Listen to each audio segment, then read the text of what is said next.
Hey guys, I hope we're doing well. Today I'm going to talk about why some people manage to get clean and sober, move forward in life, create a new life, and some people unfortunately continue to use, relapse, and they don't really get anywhere. I'm 16 months in now to sobriety, and the longer I get into it, the more I realise how important environment is. And this is the number one thing, I think, why some people just don't manage to get clean and sober. If you're stuck in an environment that's facilitating addiction, it's so difficult to get clean and sober. If you're around people and places that encourage using, it can be really difficult. Sometimes the only option is to totally get away from all that and start somewhere else, depending on the level of the person's addiction, how toxic the environment might have become. The only option might be a clean break, and that can be incredibly uncomfortable. Some people are not willing to make the level of change required for the level that their addiction's at. That's just the reality of it. So that is the first thing, not changing the environment. The second thing is ego.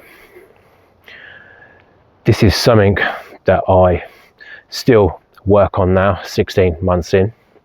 And what I mean by ego is, say you get a few weeks clean and sober and you think, well, I'm fine now, that's it, I don't need to stay on top of anything, I don't need to be aware of triggers. Get too confident, and that can easily cause a slip up.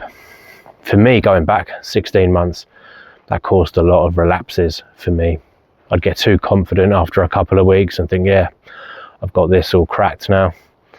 And I'd go straight back to where I was. So now I try my best to have a good level of self-awareness around any potential triggers.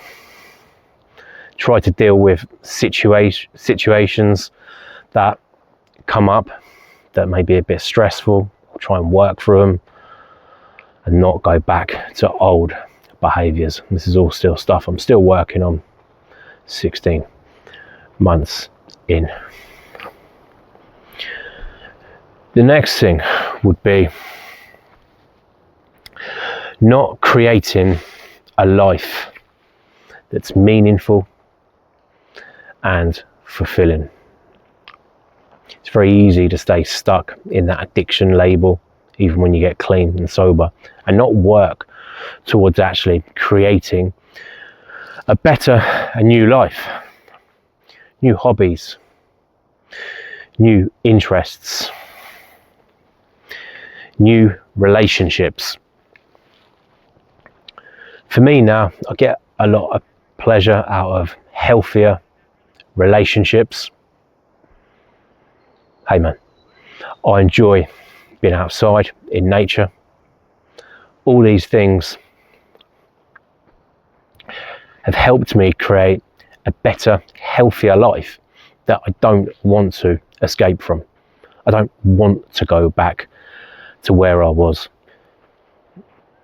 because I enjoy life a lot more now. I'm a lot happier with inside myself. And that is something I think you'll find the longer you get into your sobriety journey. Once you start getting a few months into it, you start feeling better, you start looking at life a little bit differently. The last thing would be romanticising past use. So only looking at maybe the fun times, the good times, and forgetting about how bad things got. It's easy to do that and think, oh, I can go back just one night, it's not going to hurt. But before you know it, you're back in exactly the same place. It's easy to forget about all the anxiety, the depression it causes, financial consequences, lost relationships. It's easy to forget that and only remember the fun times. For me, I try not to forget how bad things got. I keep that in the back of my mind because it's a place, hello mate, because it's a place I never want to go back to, ever. So guys, there you have it. There's a few reasons there. I think some people manage to get clean and sober, build a new life, and why some people unfortunately end up relapsing and going backwards. If you're on your own sobriety journey at the moment, please leave a comment. I would love to hear from you. Let me know how you're getting on, whether you're a week in, 6 months in. Leave a comment about how you're doing. If you're interested in addiction recovery content and rebuilding after addiction, hit subscribe. I'm going to be posting content twice a week. Guys, thank you so much for listening. Have a great weekend. Cheers.